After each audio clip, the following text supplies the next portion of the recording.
Hey guys, welcome back to Moko Talks. My name is Moko, and today's topic is we're going to talk about Sony Playstation. Oh, alright. So, mainly, I do not like talking about neither Xbox or PlayStation, Sony, because it tend to rub people the wrong way once you start talking about something they care about, especially when it's console. People have some weird attachment to consoles these days, and even if what I'm saying is objective and the majority of people thinks the same way, and it's basically what the reality of the situation is, they still get pissed off for some reason. Anyway, so today's topic is about Sony PlayStation laying off 900 employees worldwide, and they decreased the number of their workers to 8%. And not only that, they are looking to close down their studio in London. So this is a big deal.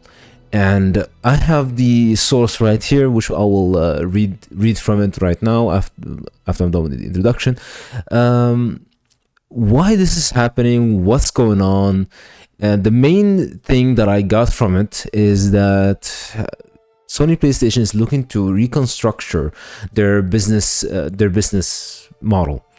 And doing so, they're making a new strategy, and they had to lay off 900 employee to do so from specific studios, by the way. I am saying this with a grin because honestly I was just not shocked at all when I read the studios that will be affected by it. It's pretty obvious why it was done to these specific studios. So without any further ado, first of all, I'm gonna post the material right here. I'm gonna read from it. It's from The Verge, and after I'm gonna read from it, I'm gonna take some time to talk about different topics, talk about the different points, and then, as we always do at the end of the video, I will lay down my summary and my opinion regarding this whole ordeal, and try my best to be as objective as I can, because I have a bit of biases against some of these studios, and I will just tell you guys what they're doing wrong without me going, too much personal with it. All right, so let's jump into it, shall we? Okay, so this is the article from The Verge, and as you can see, it's saying Sony is laying off 900 PlayStation employees. So the focus here is that they are PlayStation employees. They're not, they're not employees from the music or the TV or any other department, specifically the PlayStation employees. So this news came about, I think, on February 27th, so probably 4 days ago, which is, it's pretty recent. So Sony says it's laying off around, this is based by The Verge, by the way, guys, and I'm gonna post the source in the description if you want to go ahead and go there and see and read some of the get into your own research as well. I'm not sure if any guys do so, but So Sony says it's laying off around 900 employees of its PlayStation division, a reduction of its global headcount of around 8%. Sony lays off will impact a variety of its PlayStation studios, including Insomniac Games, Naughty Dog, Guerrilla Games, and Firesprite. Sony's layoffs are the latest in a wave that has been impacting the gaming and tech industry throughout 2024. And of course, they quoted They quoted the PlayStation chief, Jim Ryan here. We have made the extremely hard decision to announce our plan to commence a reduction of our overall headcount globally by about 8% or about 900 people, subject to local law and consultation processes. Employees across the globe, including our studios, are impacted. So there you have it. Basically, this is the beginning of it. That's the headline. The studios are mostly, affected is Insomniac Games, Naughty Dog, Guerrilla Games, and Firesprite. Now, Insomniac Games and Naughty Dog, I'm very not surprised when I saw their names. Because recently, we all know this, Naughty Dog hasn't been releasing any new games at all. They've just been remastering and remaking the same game over and over and over and over again for no real reason.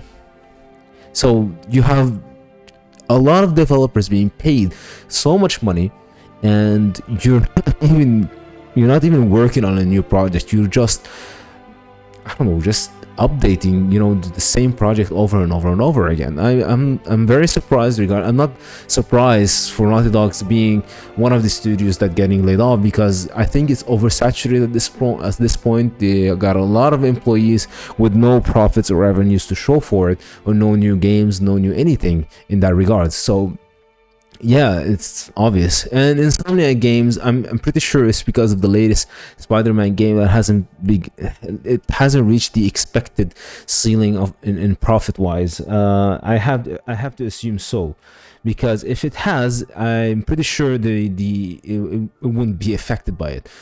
As you all know, that Spider-Man Miles Morales didn't really been well received by the public, so profit isn't as high as it should be. And there you go. Guerrilla Games and Firespot, I'm not 100% knowledgeable of these two studios. I would like to make more. I honestly, I don't think they had any impact on the gaming world in the past couple of years. So, in the past 5 years or so. So I don't think it's because of that. They might have also been labeled for layoffs. So let's continue on. Several PlayStation studios are affected, with Sony closing its London studio in the UK, which developed PlayStation VR games. So Sony's Firesply studio, which is also impacted, is the British studio behind PlayStation VR Horizon Call of the Mountain game. Sony revealed last week that it's working on PSVR 2 support for PC. In a separate note, Herman Hulse, head of PlayStation Studios, confirmed US-based studios like Insomniac Games and Naughty Dogs are also affected, alongside Sony's Gorilla Studio based in the Netherlands. Overall, employees across the America, Japan, and EMEA and APAC regions will be impacted. Basically, they're just saying that these studios, it's getting they're getting their sources from Herman Hulst and from Jim Ryan. So yeah, basically it.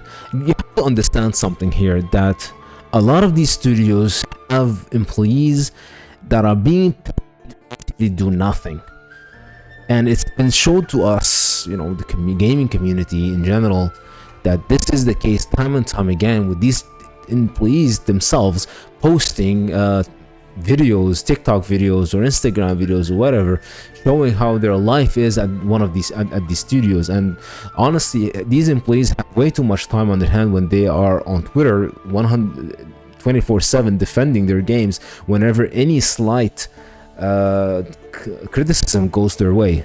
All right, this is my personal bias going in here, sorry. After careful consideration and many leadership discussion over several months, it has become clear changes needed to be made to continue to grow the business and develop the company, says Ryan in an internal email to PlayStation employees. So they sent out an internal email to everyone. We had to step back, look at our business holistically, and move forward, because for focusing on the long-term sustainability of the company and delivering the best experiences possible for our community. Yeah, so basically they're reconstructing the company. The layoffs come just days after Sony missed a PS5 sales target. So this is the main point. So just so everyone is clear on this, it's not the community, it's not the developers, it's not any ideology, it's profit. Okay? The company missed its sales target, the PS5 sales target. It missed it.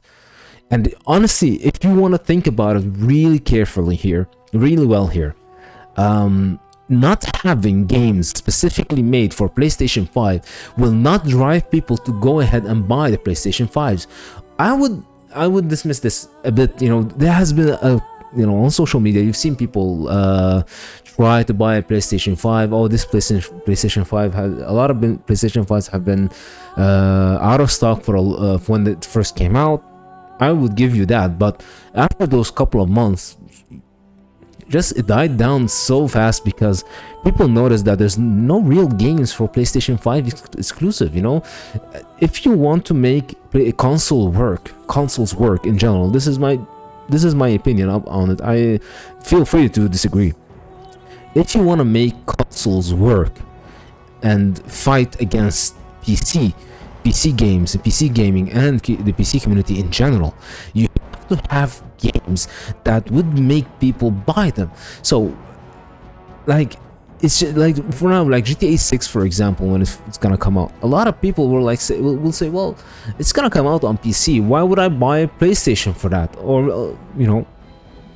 Or some people would buy a PlayStation 5 just to play GTA 6. Hey, everyone is entitled to how they want to play the game. But as we have better graphics going with the computer, with the PCs, you know, have and the parts are much more cheaper these days. They are much more cheaper. I think the most expensive thing is the GPU, and you can just, like, if you just wait like a couple of months, you know, save up for it, you can buy it. It's easy. You know, so they don't see the benefits of owning a PlayStation 5 when you can play like what 4 or 5 games, and one of those games are a remaster, remaster for $60-70. Why? What are you doing? You know, what are you doing? And then you have the game like Spider-Man Miles Morales, and it's just okay. It's not like it's not something that would push people to buy it. Like, there's no epic creative way of making a game that would showcase the best performance or the best out of a PlayStation 5 every single time. They're not doing that, which led to Sony's stock price. Okay, let's continue. So the layoff came from the profits, so which led to Sony's stock price plummeting by $10 billion. So the stock prices of PlayStation 5 went down $10 billion. This is not a small amount. While the PlayStation 5 outlook wasn't what Sony was expecting, analysts also pointed toward a near-decade low games margin, suggesting that the cost of making games is eating into Sony's gaming margins. Sony President Hiroki Totoki discussed the opportunity to grow PlayStation games on PC earlier this month too, and this looks like Sony is throwing more resources at its PC and mobile effort. See? What did I tell you? What did I tell you? It's not beneficial for anyone to own a PlayStation when you can just buy a PC that will last you for a decade or more. It's just not worth it anymore. And the companies that are mostly PlayStation focused are not making the effort to drive in customers to make them want to buy their games. When you have Naughty Dogs, again, I keep using that example. When you have Naughty Dog, for example, since it's like one of the most mentioned studios for PlayStation, doing the same thing each and every year and expecting customer to pay $60-70 for it. This is simply unacceptable. And a lot of the customers have voted with their money and says, hey, I'm not buying this shit. Why are you making Last of Us Part 1, Part 2, Part 3? Just make one game, dude. What are you doing? You're costing, you're expending, you're using so much expenditure, you're expending so much, I just don't have the words to say it. Like, you're making this game, you're costing their company money, you're costing PlayStation, Sony money, and you're not getting anything back in return.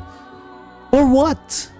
Because you're creatively broken and you don't know what you're doing. Same goes with Insomniac Games.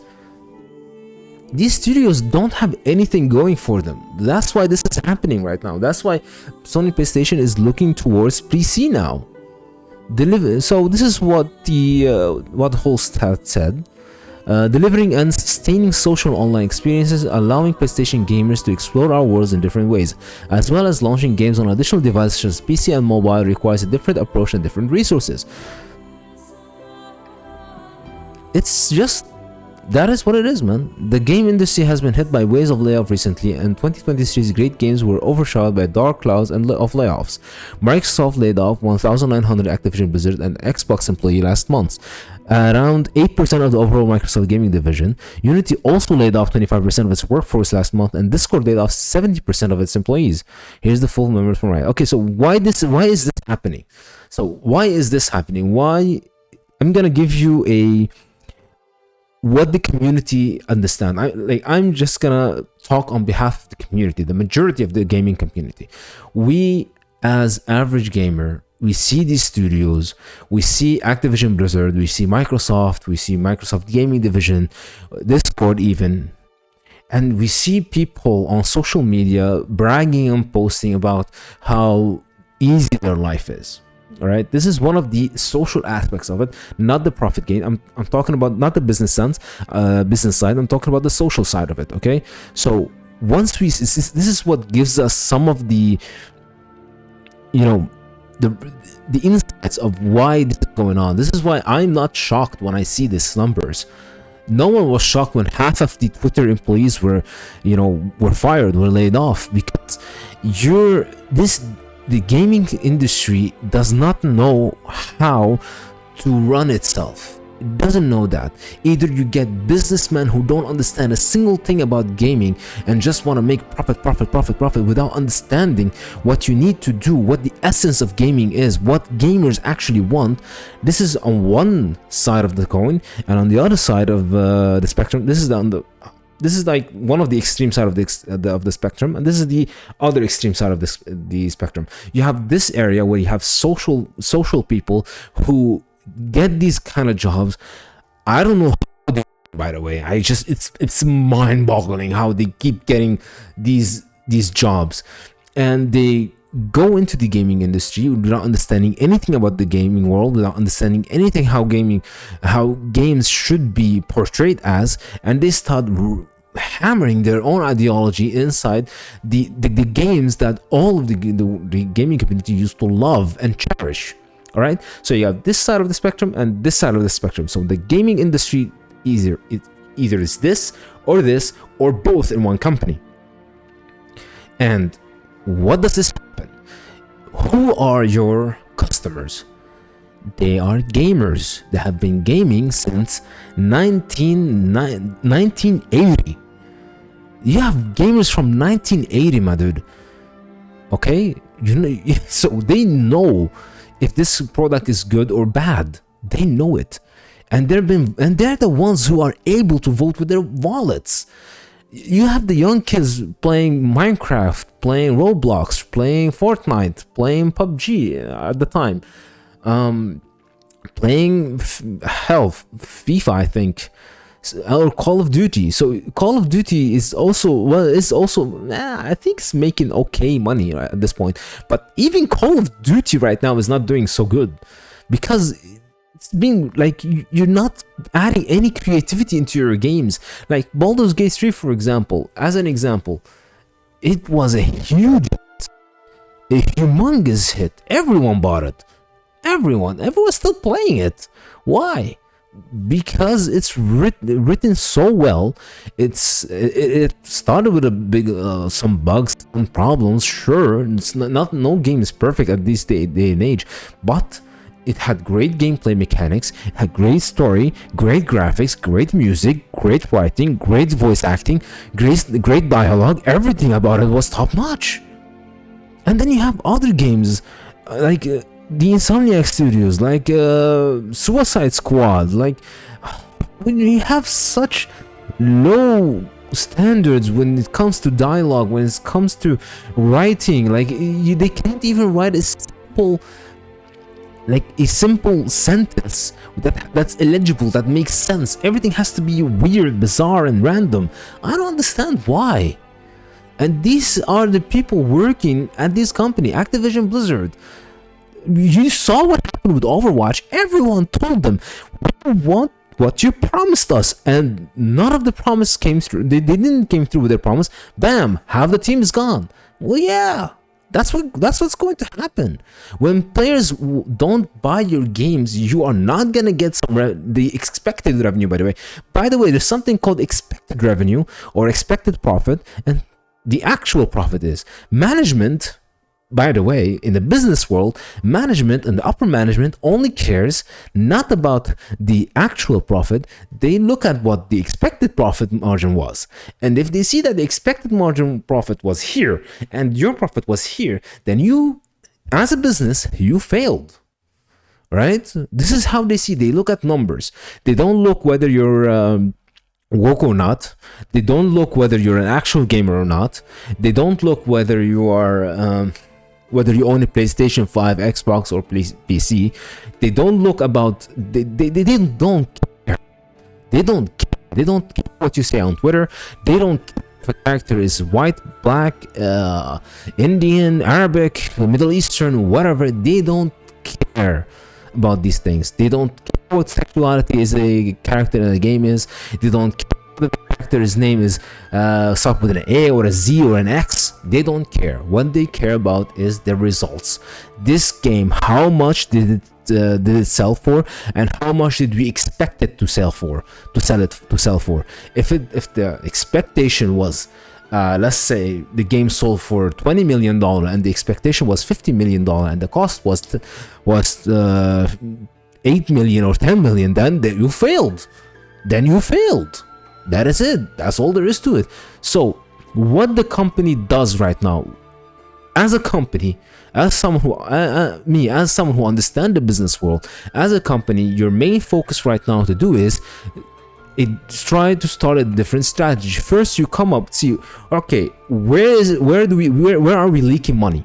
Okay, where are we losing money? Which person is important? Which job title is important? Which job title can we let go? How many people can we let go without hurting the company and without affecting the workflow?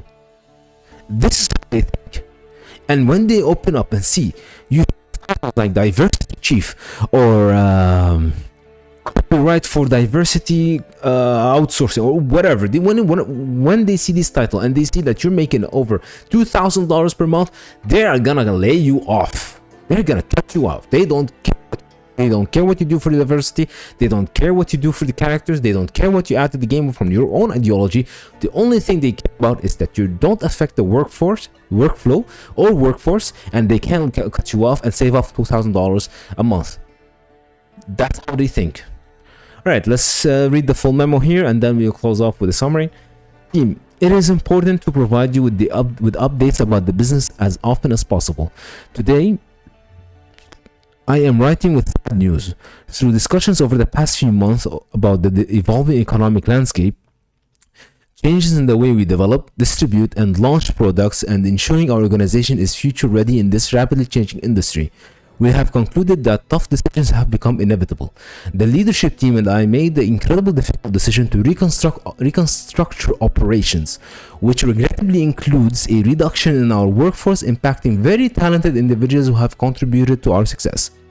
After careful consideration and many leadership discussions over several months, it has become clear changes need to be made to continue grow the business and develop the company. We have to step back, look at our business holistically, and move forward, focusing on the long-term sustainability of the company and delivering the best experience possible for our community. The goal is to streamline our resources to ensure our continued success and ability to deliver experiences gamers and creators have come to expect from us. I want to be as transparent as possible with you, our partners, and our community about what this means. We envision reducing our headcount by about 900 people, or about 8% of our current workforce. There will be impact for employees across all SIE regions, Americas, EMEA, Japan, and APAC. Several PlayStation studios are affected. I know that receiving this news will be hard and unsettling, and you are wondering what this means for you.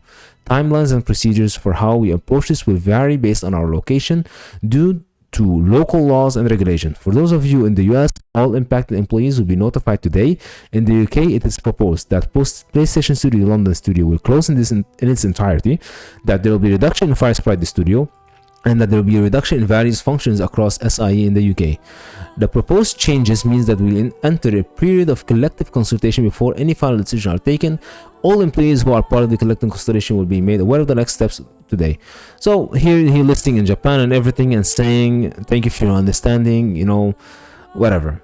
That's the gist of it. All right, let's go. All right, so basically that's what's going to happen. And my opinion, my professional opinion about this, the business want to expand to mobile, as we read actually, to mobile and to PC. All right, and to do so, they need to bring in people who can port their games to PC, to better port their games to PC and mobiles. So let's say you have 500 people working on development in the PlayStation, for PlayStation, right? Not just gaming studios, other art. And you want to not just focus on this, but also focus on the PC and mobile. So they're gonna review their employees' workflow and how much productive an employee is. They want to reduce the amount of people working on PlayStation only and bring in people to port to PC and to mobiles, you know, and especially mobile. I think especially mobile, because mobile is pretty good in Southeast Asia.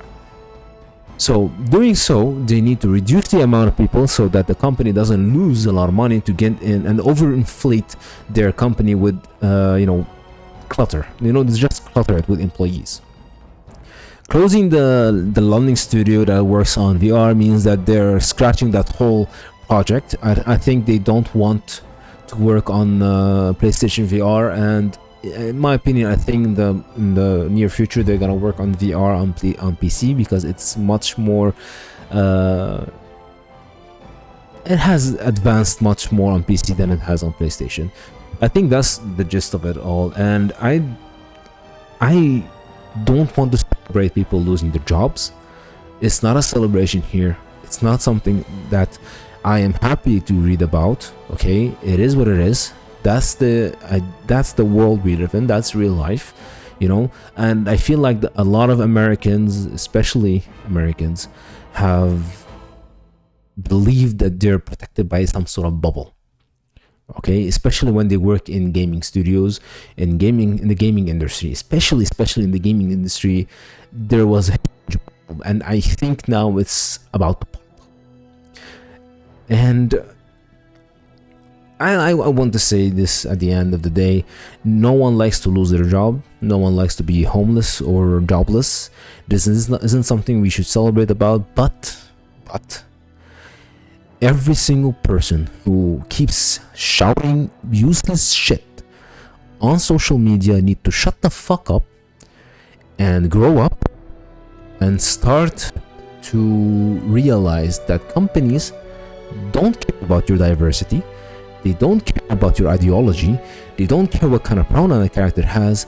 All they care about is the dotted line at the end of the third month period, 6 month period, if it's making profits or not. That's all I have to say for this topic. And our next topic is gonna be a doozy, by the way. All right, I'll see you guys next time. Ciao for now. Bye bye.